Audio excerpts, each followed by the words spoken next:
आज हम कवर करने वाले हैं CSIR net JRF life science के एनिमल फिजियोलॉजी के डाइजेस्टिव सिस्टम से previous year questions. Animal physiology में हम डाइजेस्टिव सिस्टम कंप्लीट कर चुके हैं। हमारे डाइजेस्टिव सिस्टम में डाइजेशन एंड एब्जॉर्प्शन ये कंप्लीट हो चुका है। अब हम इनके प्रीवियस ईयर क्वेश्चन जो CSIR नेट में आए हुए हैं उनको सॉल्व करते हैं। सो इफ़ आपने मेरी प्रीवियस वीडियो को नहीं देखा है डाइजेस्टिव सिस्टम की, सबसे पहले आप फुल लेक्चर्स को कंप्लीट कीजिए, देन प्रीवियस ईयर के क्वेश्चन सॉल्व करते हैं। एंड ये इनफ है CSIR एग्जाम्स के लिए, lectures and previous year questions.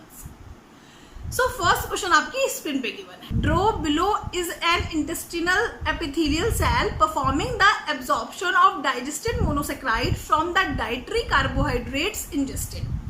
Which one of the following combination of the transporter A, B and C are the transported monosaccharide is correct.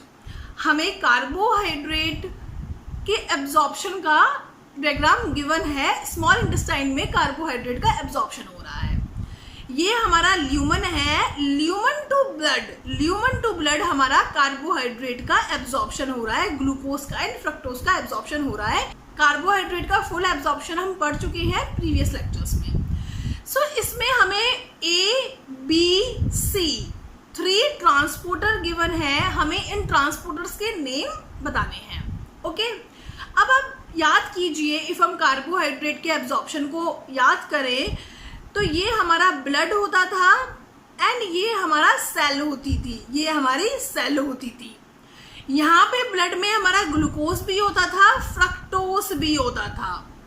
Okay, glucose sodium के साथ अंदर जाता था, इसीलिए उनके रिसेप्टर को बोलते थे SGLT first, sodium glucose transporter. Okay, fructose diffusion के थ्रू जाता था और वो डिफ्यूजन, वो रिसेप्टर जो होते थे वो होते थे GLUT5। अब ये सब हमारे सेल में पहुंच जाते थे। फ्रक्टोज भी ग्लूकोज में कन्वर्ट हो जाता था, तो ग्लूकोज ब्लड में एब्जॉर्ब होता था ट्रांसपोर्टर के थ्रू, वो होता था हमारा GLUT2। तो इन सबको यदि मैच किया जाए तो हमारा ये ल्यूमन है, फ्रक्टोज डायरेक्टली जा रहा है फैसिलिटेटेड डिफ्यूजन के थ्रू, तो ये है हमारा GLUT5, क्योंकि फ्रक्टोज हमेशा GLUT5 के थ्रू जाता है। सोडियम और ग्लूकोज साथ में जा रहे हैं सेल में ल्यूमन से, तो ये है हमारा SGLT फर्स्ट। एंड ब्लड में बेसल सरफेस से पास होके ब्लड में जा रहे हैं, तो ये है हमारा GLUT2। ओके, मैच करें तो हमें फर्स्ट ऑप्शन करेक्ट आता है। फर्स्ट ऑप्शन में हमारा A है GLUT5, B है SGLT फर्स्ट, C है GLUT2। माइंड में हमेशा ध्यान रखना कि फ्रक्टोज जो ट्रांसपोर्ट होता है वो हमारा GLUT5 से ट्रांसफर होता है, ग्लूकोज ट्रांसपोर्टर 5 से ट्रांसपोर्ट होता है। एंड सोडियम और ग्लूकोज की हेल्प से ग्लूकोज सेल के अंदर आता है। कौन से ट्रांसपोर्टर से?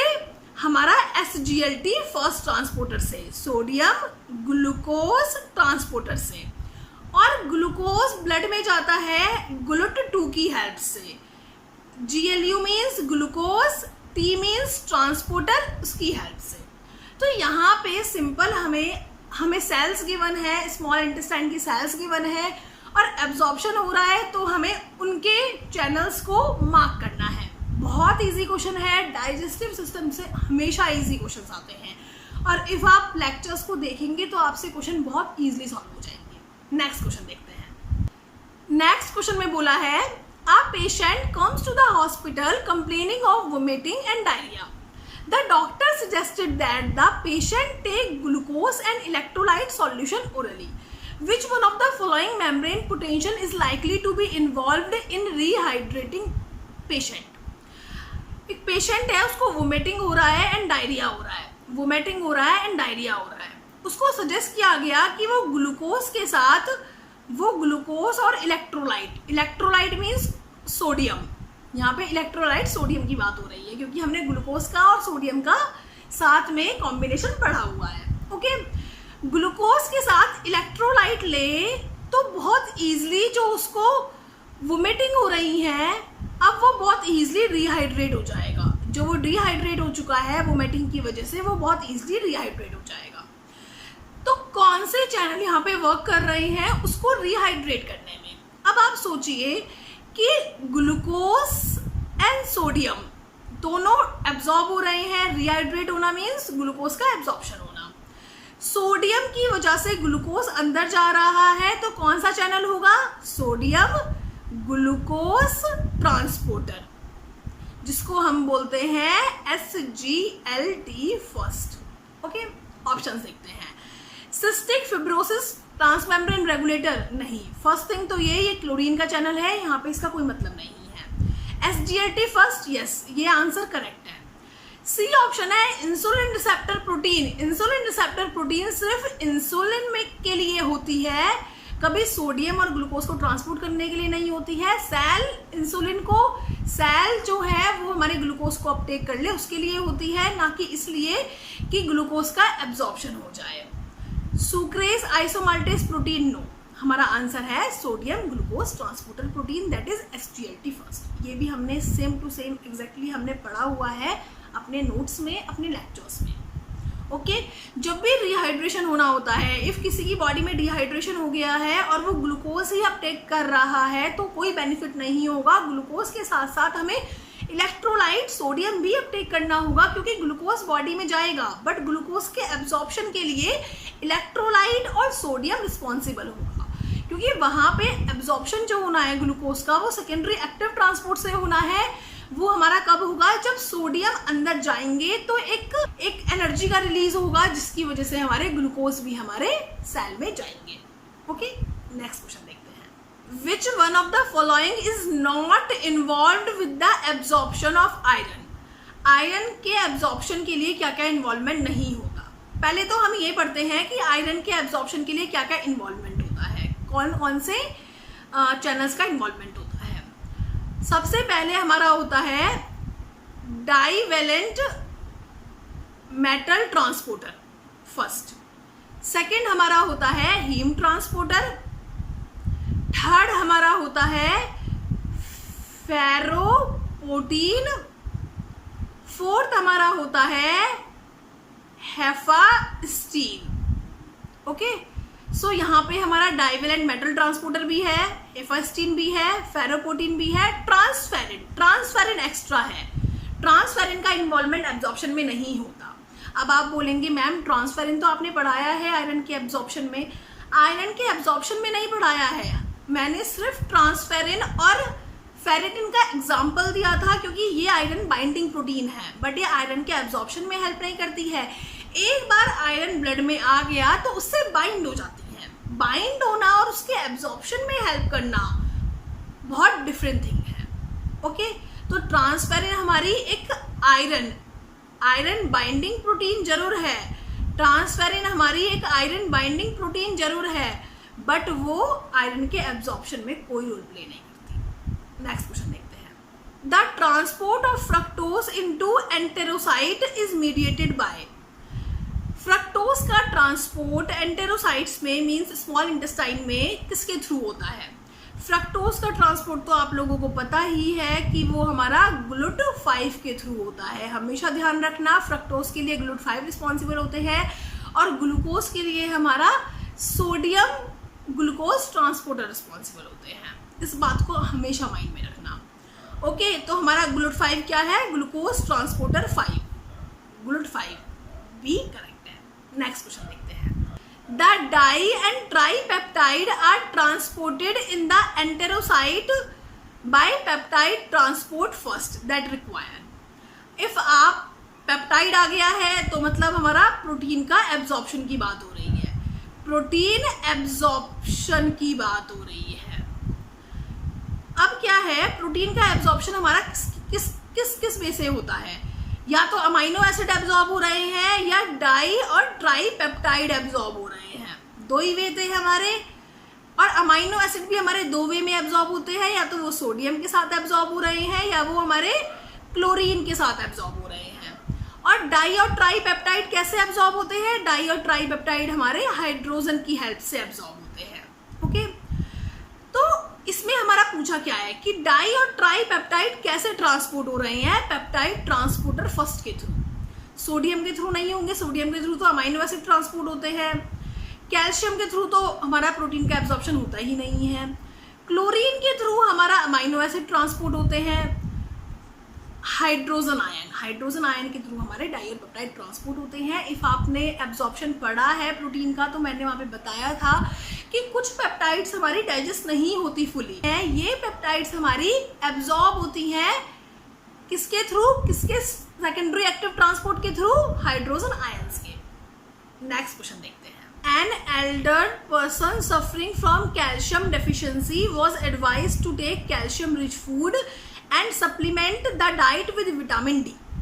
The absorption of calcium in the intestine was increased with the supplementation of vitamin D. एक पर्सन था जिसमें कैल्शियम डेफिशिएंसी थी, तो उसको सजेस्ट किया गया कि आप कैल्शियम रिच फूड लीजिए बट साथ में आप विटामिन डी भी लीजिए, साथ में आप विटामिन डी के कैप्सूल्स भी लीजिए, विटामिन डी सप्लीमेंट फॉर्म में लीजिए। अब ऐसा करने पर उस पर्सन में देखा गया कि उसमें कैल्शियम की जो अमाउंट है वो मेंटेन हो रही है। क्या क्या एक्सप्लेनेशन सही है कैल्शियम का एब्जॉर्प्शन इंक्रीज हो रहा है विटामिन डी के थ्रू, उस बात के लिए फर्स्ट स्टेटमेंट हमारा है the synthesis of calbindin and calbindin D28K in enterocyte was stimulated. क्या विटामिन डी की वजह से हमारा कैलबिंडिन स्टिमुलेट होती है? तो आपको याद होगा मैंने बताया था विटामिन डी बाइंड होता है विटामिन डी रिसेप्टर से, जिसकी वजह से 4 हमारे चैनल्स एक्टिवेट होते हैं। क्या क्या होते हैं वो? TRPV6 होता है, TRPV6 होता है, कैलबिंडिन होता है, PMCA होता है, NCX होता है, ये हमारे 4 चैनल होते हैं।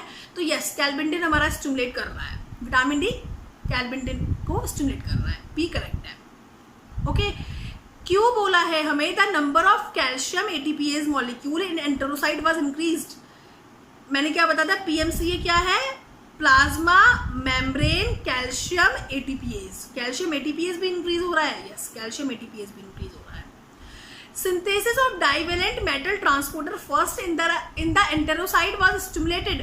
DMT फर्स्ट का लेवल भी स्टिमुलेट हो रहा है? नहीं, वो तो हमारा किसमें है? DMT फर्स्ट किसमें यूज होता है? आयरन एब्जॉर्प्शन में यूज होता है। DMT first divalent metal transporter iron absorption में यूज होता है, कैल्शियम एब्जॉर्प्शन से इसका कोई मतलब नहीं है, तो ऑब्वियसली हमारा R इनकरेक्ट है। The number of hephaestin in enterocyte was increased. Hephaestin increase हो रहे हैं, वो सब आयरन का पार्ट है। Hephaestin and heme transporter and DMT first, ये सब हमारे आयरन की वजह से आते हैं, ना कि कैल्शियम की वजह से। तो S भी इनकरेक्ट है। PNQ करेक्ट है हमारे, PNQ ए ऑप्शन हमारा करेक्ट है। ओके, कितने सिंपल क्वेश्चंस हैं जो सब आपको नोट्स में पढ़ाया गया है, लेक्चर्स में पढ़ाया गया है, बिल्कुल टू द पॉइंट क्वेश्चन पूछे गए हैं। ओके, नेक्स्ट क्वेश्चन देखते हैं। Water and electrolyte like sodium chlorine are lost from the body in diarrhoea. Oral administration of sodium chloride solution in this condition does not improve the situation. Okay, when glucose is administered with normal sodium chloride solution through the oral route, the absorption of the electrolyte along with water occurs and the patient recovers. Okay, इसमें बोला है कि water and electrolyte जो थे वो loss हो गए body से। इलेक्ट्रोलाइट लॉस हो गए तो मीन्स ग्लूकोज का भी एब्जॉर्प्शन नहीं होगा, ग्लूकोज का भी एब्जॉर्प्शन नहीं होगा। जब इलेक्ट्रोलाइट NaCl ही नहीं रहे हैं, Na पॉजिटिव ही नहीं रहा है, तो हमारा ग्लूकोज का भी एब्जॉर्प्शन नहीं होगा। ओके, अब इसमें बोला है कि इफ़ हमें नॉर्मल ग्लूकोज के साथ NaCl सॉल्यूशन दिया गया तो हमें क्या हुआ? रिकवर लगा कि पेशेंट रिकवर हो रहा है। क्या रीज़न हो सकते हैं? Okay, Glucose enhance ATP production in the mucosal cell of small intestine and thus facilitated sodium absorption. Glucose enhance करता है सोडियम के एब्जॉर्प्शन को। ग्लूकोज की वजह से ATP का प्रोडक्शन हो रहा है, ATP की वजह से सोडियम का एब्जॉर्प्शन हो रहा है, बिल्कुल रॉन्ग। इवन सोडियम अलाउ करता है ग्लूकोज के एब्जॉर्प्शन होने में, रॉन्ग है। क्यों आता है? Glucose inhibit the direct toxin induce cyclic AMP production. No no no no, glucose कोई हमारा टॉक्सिन को साइक्लिक AMP के थ्रू कोई एक्टिवेट नहीं करता। R आता है हमारा sodium is cotransported with glucose on the apical surface of mucosal cells of small intestine. Yes, sodium को ट्रांसपोर्ट होता है किसके साथ, ग्लूकोज के साथ। एस आर करेक्ट है हमारा, आर करेक्ट है हमारा। The epithelial sodium channel are activated by glucose in colon. Colon, colon तो हमारा लार्ज इंटेस्टाइन का पार्ट है, लार्ज इंटेस्टाइन में तो कोई ग्लूकोज का एब्जॉर्प्शन होता ही नहीं है। एस रॉन्ग है हमारा, ओनली आर करेक्ट है, it means C answer correct है। सिंपल था, बहुत सिंपल था। सिंपल बोला है कि सोडियम जब दिया तो ग्लूकोज का एब्जॉर्प्शन होने लगा, सोडियम जब दिया तो पर्सन रिकवर होने लगा, तो क्या रीज़न है? ऑब्वियसली सोडियम की वजह से ही ग्लूकोज का ट्रांसपोर्टर हो रहा है, सोडियम की वजह से हमारा ग्लूकोज को ट्रांसपोर्ट हो रहा है। ओके, नेक्स्ट क्वेश्चन पे चलते हैं। The stomach of a person was partially removed during surgery of a gastric tumour. Despite taking a balance diet the person develop anaemia. Following explanation were offered. इसमें बोला है कि जो हमारा गैस्ट्रिक था उसमें ट्यूमर हुआ और गैस्ट्रिक ट्यूमर को रिमूव करने के लिए सर्जरी की गई। ओके, रिमूव कर दिया गया बॉडी से। गैस्ट्रिक ग्लैंड क्या करती थी, गैस्ट्रिक सेल्स क्या करती थी? गैस्ट्रिक ग्लैंड HCl का, इंट्रिंसिक फैक्टर का एंड पेप्सिन का, इन सब का प्रोटेक्शन करती थी। अब बोला है कि लो गैस्ट्रिक सिक्रीशन की वजह से फॉलिक एसिड एब्जॉर्ब नहीं हो रहे हैं। इसने बोला कि फॉलिक एसिड गैस्ट्रिक सिक्रीशन की वजह से एब्जॉर्ब होते हैं, बोला कहीं पे? गैस्ट्रिक सिक्रीशन क्या करता है? HCl, intrinsic factor, pepsin. Pepsin तो डाइजेशन में हेल्प करता है। ओके, HCl जो है वो हमारा एसिडिटी प्रोवाइड करता है। इंट्रिंसिक फैक्टर जो है वो B12 का एब्जॉर्प्शन करता है, जिसकी वजह से RBC मैच्योर होती है, और इसमें बोला भी यही है कि एनीमिया हो गया। ओके, सेकेंड है प्रोटीन डाइजेशन डिस्टर्ब हो गई हमारी इन द पार्शियल गैस्ट्रोटॉमी की वजह से। प्रोटीन डाइजेशन डिस्टर्ब हो गई। देखिए, आपको एक पॉइंट बताना है, प्रोटीन का डाइजेशन डिस्टर्ब नहीं हो सकता पार्शियल गैस्ट्रोटॉमी की वजह से, क्योंकि प्रोटीन का डाइजेशन हमारा कंप्लीट हो जाता है इंटेस्टाइन में भी। इफ़ प्रोटीन का डाइजेशन हमारा यहाँ नहीं भी हुआ तो इंटेस्टाइन में हमारा पेनक्रियाटिक एंजाइम्स के थ्रू कंप्लीट हो जाएगा। तो पार्शियल, छोटी सी, इफ़ हमने स्टमक का पार्ट निकाल लिया तो कोई असर नहीं पड़ेगा उस पर। ओके, HCl सिक्रीशन कम हो गया जिसकी वजह से आयरन का एब्जॉर्प्शन कम हो गया, ऐसा हो सकता है, क्योंकि आयरन का जो एब्जॉर्प्शन है ना वो हमारा pH डिपेंडेंट होता है। हमेशा ध्यान रखना, pH डिपेंडेंट होता है आयरन का एब्जॉर्प्शन। ये एक्स्ट्रा पॉइंट है यहाँ पे, pH डिपेंडेंट होता है आयरन का एब्जॉर्प्शन। ये आर करेक्ट है। लो सिक्रीशन हुआ इंट्रिंसिक प्रोटीन का, ऑब्वियसली HCl का भी लो सिक्रीशन होगा, इंट्रिंसिक प्रोटीन का भी लो सिक्रीशन होगा, जिसकी वजह से हमारा विटामिन B12 का एब्जॉर्प्शन नहीं हो पाया। और यहाँ पे क्या लिखा है? एनीमिया हो गया। और विटामिन B12 किस लिए रिस्पॉन्सिबल होती हैं? RBC को मैच्योर करने में। RBC मैच्योर नहीं हुई है, एनीमिया हो जाएगा। तो हमारा S तो एकदम करेक्ट है, S एंड R आंसर आ गया ये। तो मीन्स हमारा गैस्ट्रिक ट्यूमर होने की वजह से 3 चीज़ अफेक्ट हो सकती थी, या तो प्रोटीन का डाइजेशन क्योंकि पेप्सिन एंजाइम आता है, या HCl, या इंट्रिंसिक फैक्टर। अब इन तीनों में से जो सिर्फ एक प्रोटीन का डाइजेशन है जो स्मॉल इंटेस्टाइन में रिकवर हो सकता है, इफ़ यहाँ पे प्रॉब्लम भी आ गई तो हमारा जाके रिकवर हो जाएगा ये स्मॉल इंटेस्टाइन में। स्मॉल इंटेस्टाइन में बहुत ईजिली हमारा एक्सोपेप्टाइडेज, एंडोपेप्टाइडेज प्रेजेंट होते हैं, वहाँ पे इसका डाइजेशन हो जाएगा इफ प्रोटीन यहाँ पे डाइजेस्ट नहीं भी हुई तो। बट HCl और इंट्रिंसिक फैक्टर दो ऐसे टर्म हैं, क्या ये आगे आते हैं कहीं पे भी इंटेस्टाइन में, स्मॉल में या लार्ज में? नहीं। इंट्रिंसिक फैक्टर की वजह से विटामिन B12 का एब्जॉर्प्शन होता है, ये चीज़ मैंने जब भी बताई थी। इंट्रिंसिक फैक्टर हेल्प करता है विटामिन B12 के एब्जॉर्प्शन में, और विटामिन B12 RBC को मैच्योर करते हैं। तो एनीमिया तो इस वजह से ही होगा। और लो HCl की वजह से, HCl कम आया जिसकी वजह से आयरन का एब्जॉर्प्शन नहीं होता, एंड आयरन का एब्जॉर्प्शन pH डिपेंडेंट होता है। तो यस, R एंड S हमारे सही है। The intestinal absorption of glucose is impaired by the use of ouabain an inhibitor of sodium potassium ATPase। एक इनिबिटर दिया गया, XYZ इनिबिटर था जो कि सोडियम पोटेशियम ATPase को इनिबिट कर देता था। अब क्या करेक्ट एक्सप्लेनेशन होगा? तो पहले आपको बता दिया जाए कि सोडियम पोटेशियम ATPase का रोल क्या होता था। ये ब्लड है, ये हमारी सेल है, सोडियम अंदर आ रहा है, उसी वजह से ग्लूकोज अंदर आ रहा है, ये बात तो सब जानते हैं। अब सोडियम अंदर क्यों आ रहा है? क्योंकि अंदर सोडियम की लोअर कंसंट्रेशन है, बाहर हायर है।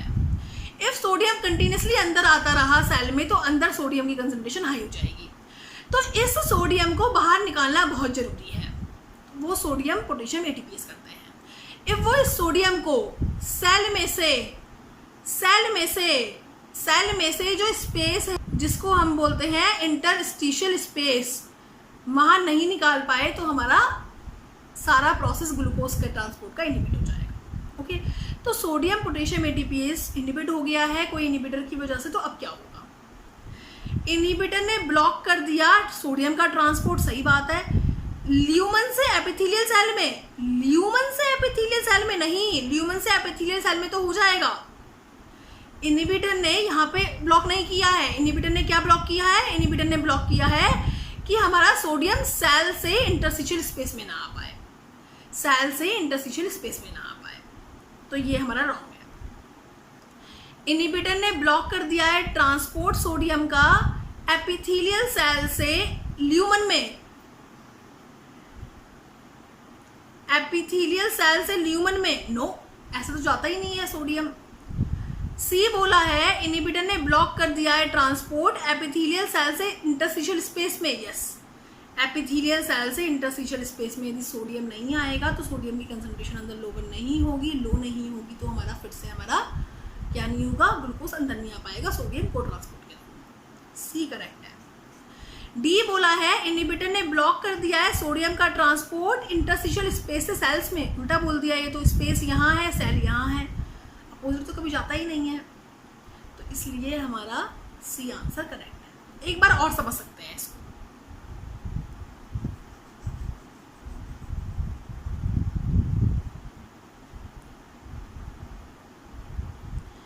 ये हमारा ब्लड था और ये हमारी सेल थी। ये हमारी क्या थी? सेल। ये बीच में जो है हमारा, ये क्या है हमारा? ये है हमारा इंटरस्टिशियल स्पेस। इंटरस्टिशियल स्पेस है, ल्यूमन नहीं है। ये है ल्यूमन, ये है हमारा ब्लड। ओके, तो सोडियम पोटेशियम एटीपीएस यहाँ पे होता है, वो बंद हो गया तो सोडियम बाहर नहीं जा पाएगा। कहाँ से? सेल से इंटरस्टिशियल स्पेस में। सेल टू इंटरस्टिशियल स्पेस में नहीं जा पाएगा। और सेल टू इंटरस्टिशियल स्पेस कहाँ शो कर रहा है? यहाँ पे ल्यूमन टू सेल शो कर रहा है, रॉन्ग। यहाँ पे सेल टू ल्यूमन शो कर रहा है, रॉन्ग। सेल से इंटरस्टिशियल स्पेस यहाँ शो कर रहा है, इसलिए राइट है। यहाँ पे भी स्पेस से सेल शो कर रहा है, रॉन्ग। तो हमारा सी ऑप्शन करेक्ट है।